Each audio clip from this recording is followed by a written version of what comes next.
Hai Youth, sebelum kita sama-sama merenungkan firman Tuhan, mari bersama kita tundukkan kepala, kita berdoa memohon pertolongan dari Roh Kudus.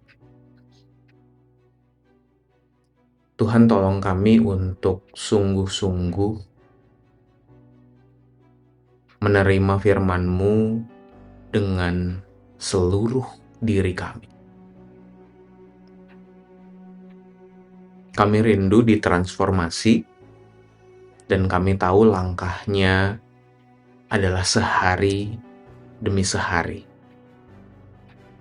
Kesetiaan demi kesetiaan setiap hari. Maka hari ini, ketika kami merenungkan firman-Mu, ini adalah bagian dari kesetiaan yang kami usahakan itu Tuhan. Kiranya Engkau memberkatinya, dan Engkau tolong kami dalam perenungan ini. Dalam nama Tuhan Yesus, kami berdoa. Amin. Hari ini, Kamis 29 Januari 2026, judulnya adalah Tetaplah Menjadi Baik, dari 1 Petrus 3 ayat 8 sampai 12. Saya akan bacakan buat kita semua ya. 1 Petrus 3 ayat 8 sampai 12.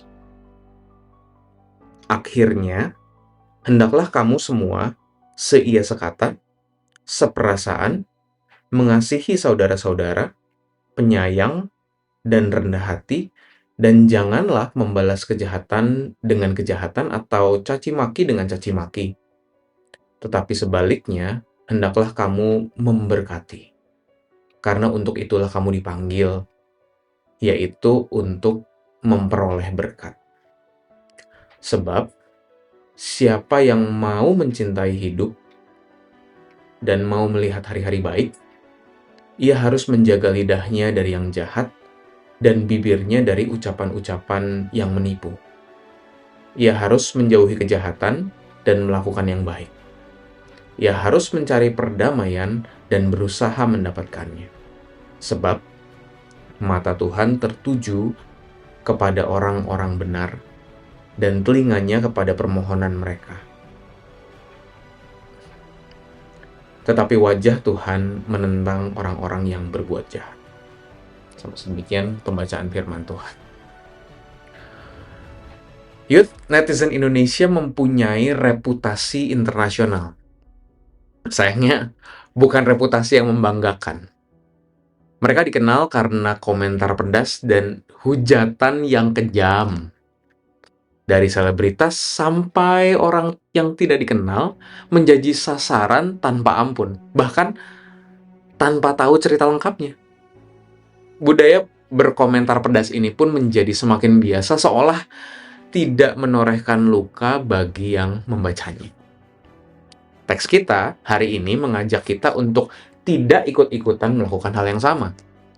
Petrus menulis kepada jemaat yang sedang hidup dalam tekanan.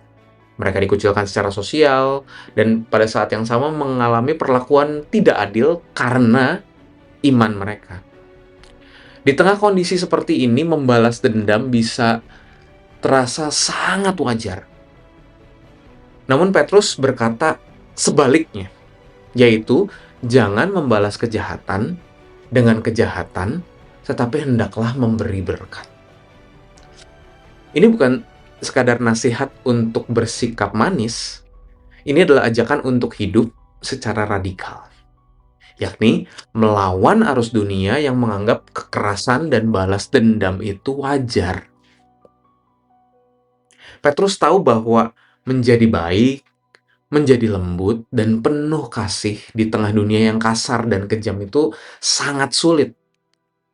Namun, ia juga percaya bahwa justru melalui respons yang berbeda itulah iman kepada Kristus benar-benar akan terlihat.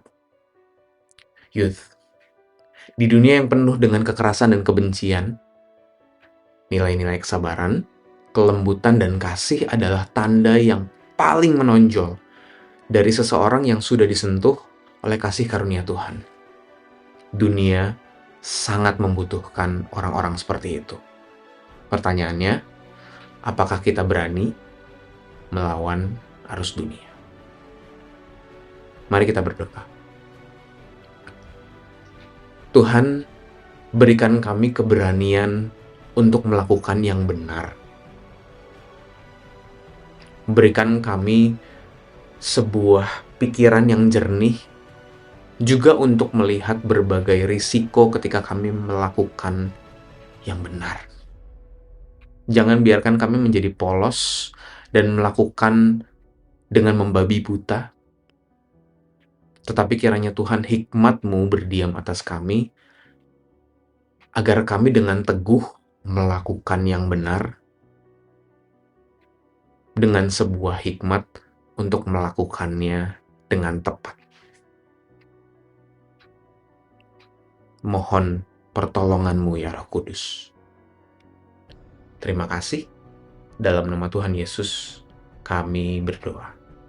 Amin. Bye, Yud.